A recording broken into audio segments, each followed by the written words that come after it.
Channel 8 at 6. Your local news starts now. We have to make sure that we don't stop until we stop this pipeline. From coast to coast, thousands of people are showing their support for the Standing Rock Sioux tribe and calling for action against the Dakota Access Pipeline. Many of those protesting include Native American tribes. They're showing support for the Standing Rock Sioux tribe in North Dakota. The fight has become a national issue. Charles Neile tells us the Cherokee Nation is the latest tribe to join the battle. Charles? That's right, Neile. Right now, a rally is underway here at the old Cherokee Courthouse in the heart of Tahlequah, the heart of the Cherokee Nation. You see a good crowd, a couple hundred people. While this is a gathering of concerned citizens, the Cherokee Nation agrees with them officially. Chief Bill John Baker says it's simply a matter of Native pride when it comes to protecting our environment. The environmental struggle in the North has attracted the attention of Native Americans all over this hemisphere. The Cherokee say it's about more than just one pipeline. If we don't take care of our water, we don't take care of our air, if we don't take care of our soil, generations from now, our kids are going to be the big losers. The chief says he supports the Dakota protest because we're damaging the land and we're in trouble. He says the tribes believe that if we take care of the land, it will take care of us. Chief Baker notes years ago no one would have believed that there'd be earthquakes in Oklahoma. It's been something where tribes have been coming together more and more, and this is a center issue that I think is going to kick off something pretty special, and I hope that it wakes up America. Now, he says the pipeline issue has connected the tribes in a very unique way. He thinks it represents a political awakening that could affect this country on many other issues in the future. Live in downtown Tahlequah, Charles Neile, Tulsa's Channel 8. Charles, thank you. Channel 8's Burt Mumolo is also at that rally. He's going to have much more for us tonight at 10. New today, a man wanted in connection with a cold murder case out of California during the 1970s is now in the Creek County Jail. U.S. Marshals arrested Larry Patterson this afternoon. Patterson was wanted for the murders of 2 girls and prior rapes of 2 other women during the 70s. He was believed to have been hiding with family members who live in the area. Patterson remains behind bars this evening. No word if he'll be extradited to California. Over the past few weeks, professional athletes choosing to protest during the national anthem has become a very hot topic. On Saturday, that topic hit a little closer to home. Sports director John Moss joins us now with more on this. John. Yeah, Mark, so I'm sure you've seen the video by now. You're a football fan. The protests going on before NFL games begin during the national anthem, some of which you see here. Well, Saturday, TU junior cornerback Keanu Hill took to his knee after prayer before the Golden Hurricanes game. Today, Coach Monty addressed the issue publicly for the very first time. Keanu and I have sat down and we visited.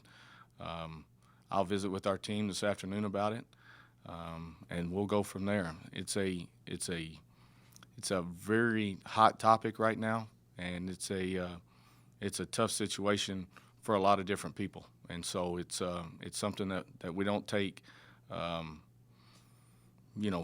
without caution to. So we'll deal with it and we'll move on from there, and that's about it. I'll have much more on this topic coming up tonight at 10.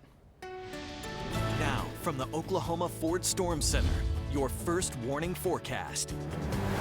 Well, with the heat and humidity of today, that has helped ignite a few isolated showers and storms. HDMAX 8000 showing most of the activity west of Interstate 35. Just over the past half hour, though, we've seen a few isolated showers pop up along the Indian Nations Turnpike and also some more showers near Wilburton. Those are moving to the north. Meanwhile, in the metro region, all is quiet. It's just warm and humid at this hour. I guess today's still hot. Upper 80s in Tulsa. Okmulgee coming in at 93 degrees. Good chances for rain and storms over the next couple of days. Will that linger into the weekend? Your latest weekend forecast just a few minutes away. Mike, thank you. A former oil worker was among the hundreds, or is rather, of people affected by the record-breaking earthquake near Pawnee. Now, he says the oil industry is ultimately responsible for the quake, and state leaders need to do more to keep us safe. Channel 8's David Norris has the latest on this story. This is what's left of the Hazlips barn. There's about $100,000 worth of damage here. And they say the most upsetting thing about all this is that it could have been avoided. And then over here is That's my wood chipper. Like so many stories here in Pawnee, Mike Hazlip says he never saw this coming. Terribly devastating. His barn destroyed by fire during Saturday's earthquake. And I tend to put everything in my barn. Thousands of dollars worth of equipment gone. But also, like so many stories we've heard, it was the community who came to the rescue, like this neighbor who loaned Hazlip his skid loader. If you can't take care of your neighbors, the country's going to go to hell. With the help of friends, the Hazlips will recover. But still, there's something Mike just can't seem to get over. This is not just a natural disaster. This is a man-made disaster. He says injection wells are to blame for the quake that took so much from this town, a topic Hazlip knows a little something about. A lifelong oil and gas industry worker, Hazlip was once part owner of an injection well of his own in another state. It was upsetting. I lost my investment in that. He says those wells, his included, were shut down because of earthquakes. Hazlip says the oil industry does a lot of good for the state, but it needs to be watched closely. Oklahoma Corporation Commission needs to make sure that they're doing things the right way and that's going to protect us. In Pawnee, David Norris, Tulsa's Channel 8. The family says it doesn't have earthquake insurance, but like others in the city, they're considering it now seriously. Home in South Tulsa is a complete loss after an explosion last night. We first brought you this as breaking news at 10. Crews shut down the area as they worked to keep the blaze from spreading to other homes. This morning, they were back out of the home, finding several hot spots. Fire officials say the fire started in the garage, then spread to the inside. Crews are still investigating what caused that fire. And we've learned a 4-year-old child was killed in a house fire in Oklahoma City. That started as an apartment complex overnight around 1:30. Fire crews said initially several people were trapped inside an apartment, including a woman and the 4-year-old. When they got to the scene, bystanders were trying to put the fire out with buckets, pots, and pans. Crews transported the woman to the hospital. She remains in very serious condition tonight. Broken Arrow Police Department is working to identify these 3 men involved in a recent armed robbery. This happened at a business in the 1600 block of East Hillside Drive in August. According to police, the 3 men entered the store and walked out without paying for the items. An employee approached the man but was threatened with a knife. The employee was not injured. Anyone with information is asked to call the Broken Arrow Police Department. The city of Tulsa is making budget cuts. Now, those cuts are impacting graffiti abatement, and the unwanted works of illegal art are popping up seemingly all over the area. Channel 8's Kim Jackson discovered the problem in a few places today and joins us now live. We're here at LaFortune Park, and walkers along this trail can't help but see this vandalism over here on the wall. It's proof the graffiti is still here, but the funding to clear it is not. Some of the graffiti has a message, but some of it makes no sense, not to the city of Tulsa and not to the people who see it. Well, I think it's too bad that people feel the need to scribble on walls. I don't approve of it. Lisa Huffman almost missed it on her daily walk. Some of the graffiti is easy to find, but vandals have found places to deface public property. We spent hours driving around looking for graffiti, and then we found it down here where really no one has a reason to be. And we saw graffiti all over the walls. It's so much the city of Tulsa can't afford to clean all of it. It's just a general fund issue. You know, when we have a shortfall in our sales tax and the funding in our general fund, and you know, they prioritize in different areas and certain things get cut first, and this time it was a graffiti. One year, the city of Tulsa cut 2 workers dedicated to graffiti abatement, and the next year, the money for the materials and paint was gone. The city is now using leftover paint and community service workers to cover what they can. There's also other areas where we have had volunteers on Riverside and other areas where it is public property. If we can't get to it right away, we'll give them the paint to go cover it on our public areas. And we've had assistance with volunteers doing that. But it's hard to cover it all, what you don't see and what you can't miss. If I'd seen the person who had done it at the time, I would have reported them. But it's probably just kids.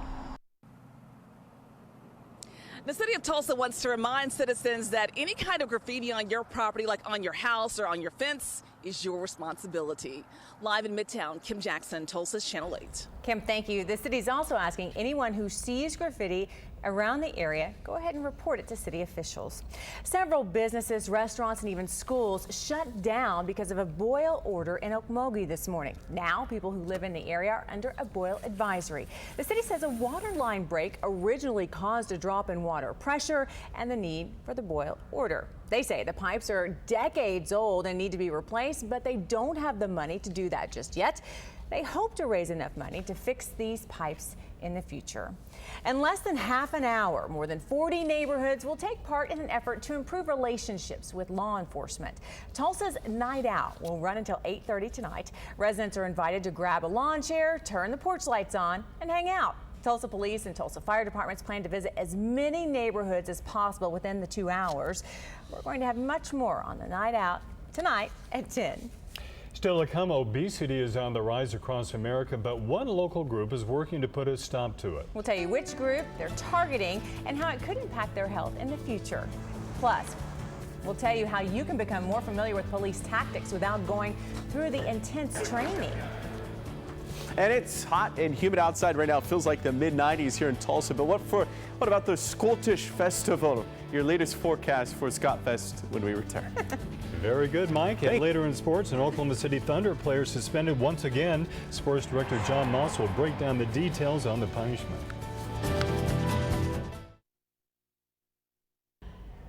Here's a look at our city cam, taking a look at the area, especially over downtown Tulsa. Another beautiful day. Temps, pretty close to perfect, but there are some changes coming. Chief Meteorologist Mike Collier will have more coming up in our full forecast. State news tonight, the Supreme Court strikes down a provision of the workers' compensation law. That provision was adopted into the legislature back in 2013, but today the court rules that the opt-out option for employers is unconstitutional.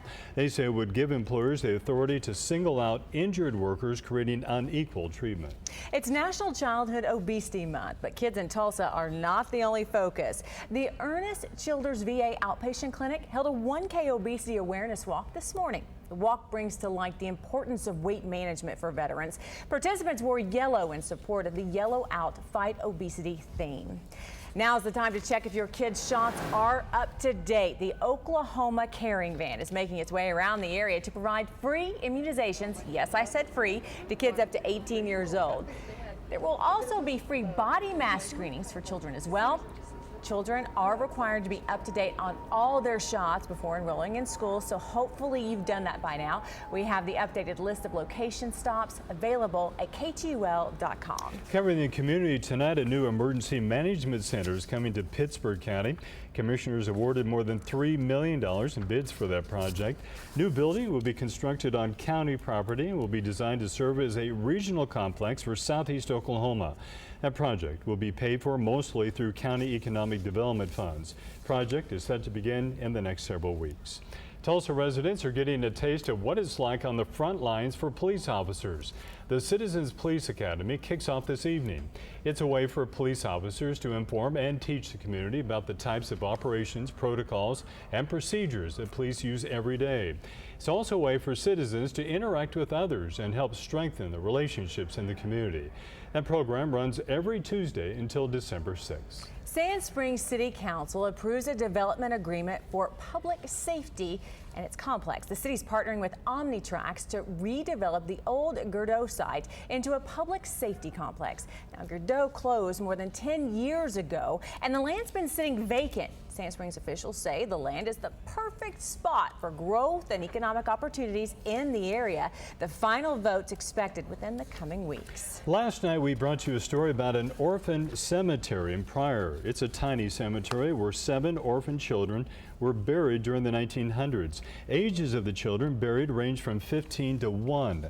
Turns out the children were from the Whitaker State Children's Home. But in 1982, the state outlawed institutionalized housing and cleared out the home.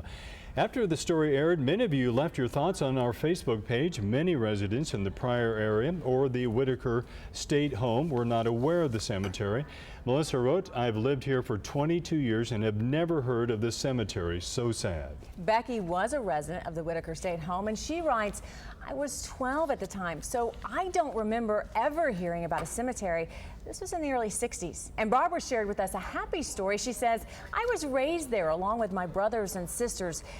It was it was something that happened to us. We have a reunion every couple of years. Thanks everyone for sharing your stories with us. If you'd like to add yours, be sure to leave a comment on our Facebook page.